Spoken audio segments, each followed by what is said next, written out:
సామెతల గ్రంథం 25వ అధ్యాయం. ఇవియును సొలొమోను సామెతలే.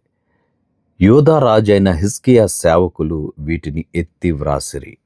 సంగతి మరుగు చేయుట దేవునికి ఘనత, సంగతి శోధించుట రాజులకు ఘనత. ఆకాశముల ఎత్తును, భూమి లోతును, రాజుల అభిప్రాయమును అగోచరములు.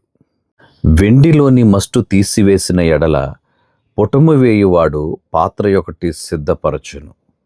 రాజు ఎదుట నుండి దుష్టులను తొలగించిన ఎడల అతని సింహాసనము నీతి వలన స్థిరపరచబడును. రాజు ఎదుట డంబము చూపకము, గొప్పవారున్న చోట నిలువకము. నీ కన్నులు చూచిన ప్రధాని ఎదుట ఒకడు నిన్ను తగ్గించుట కంటే ఇక్కడికి ఎక్కి రమ్మని అతడు నీతో చెప్పుట నీకు మేలు కదా. ఆలోచన లేక వ్యాజమాడుటకు పోకుము. నీ పొరుగువాడు నిన్ను అవమానపరిచి దాని అంతమున ఇక నీవేమి చేయుదువని నీతో అనునేమో. నీ పొరుగువానితో నీవు వ్యాజమాడవచ్చును గాని పరుని గుట్టు బయట పెట్టకుము.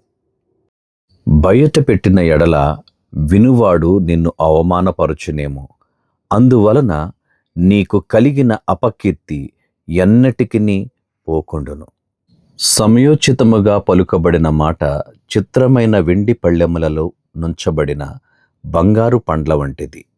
బంగారు కర్ణభూషణమెట్టిదో, అపరంజి ఆభరణమెట్టిదో వినువాని చెవికి జ్ఞానము గల ఉపదేశకుడు అట్టివాడు. నమ్మకమైన దూత తనను పంపువారికి కోతకాలపు మంచు చల్లదనము వంటివాడు. తన యజమానుల హృదయమును తెప్పెరలజేయును. కపట మనస్సుతో దానమిచ్చి డంబము చేయువాడు వర్షము లేని మబ్బును గాలిని పోలియున్నాడు. దీర్ఘశాంతము చేత న్యాయాధిపతిని ఒప్పించవచ్చును. సాత్వికమైన నాలుక ఎముకలను నలుగగొట్టును. తేనె కనుగొంటివా, తగినంత మట్టుకే త్రాగుము. అధికముగా త్రాగిన ఎడల కక్కివేయుదువేమో. మాటిమాటికి నీ పొరుగువాని ఇంటికి వెళ్ళకుము. అతడు నీ వలన విసిగి నిన్ను ద్వేషించునేమో. తన పొరుగువాని మీద కూట సాక్ష్యము పలుకువాడు సమ్మెటయు ఖడ్గమును వాడిగల అంబును పోలినవాడు. శ్రమ కాలములో విశ్వాసఘాతుకుని ఆశ్రయించుట విరిగిన పళ్లతోనూ కీలు వసిలిన కాలుతోనూ సమానము. దుఃఖచిత్తునికి పాటలు వినిపించువాడు చలిదినమున పైబట్ట తీసివేయువానితోనూ సూరేకారము మీద చిరకపోయివానితోనూ సమానుడు. నీ పగవాడు ఆకలిగొనిన ఎడల వానికి భోజనము పెట్టుము. దప్పిగొనిన ఎడల వానికి దాహమిమ్ము. అట్లు చేయుట చేత వాని తల మీద నిప్పులు కుప్పగా పోయుదువు. యెహోవా అందుకు నీకు ప్రతిఫలమిచ్చును. ఉత్తరపు గాలి వాన పుట్టించును. కొండెగాని నాలుక కోపదృష్టి కలిగించును. గయ్యాళితో పెద్ద ఇంట నుండుట కంటే మిద్దె మీద నొక మూలను నివసించుట మేలు.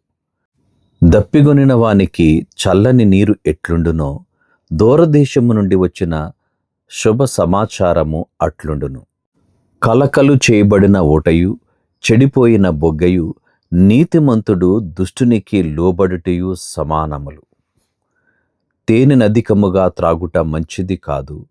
దుర్లభమైన సంగతి పరిశీలన చేయుట ఘనతకు కారణము. ప్రాకారము లేక పాడైన పురము ఎంతో, తన మనస్సును అణుచుకొనలేని వాడును అంతే.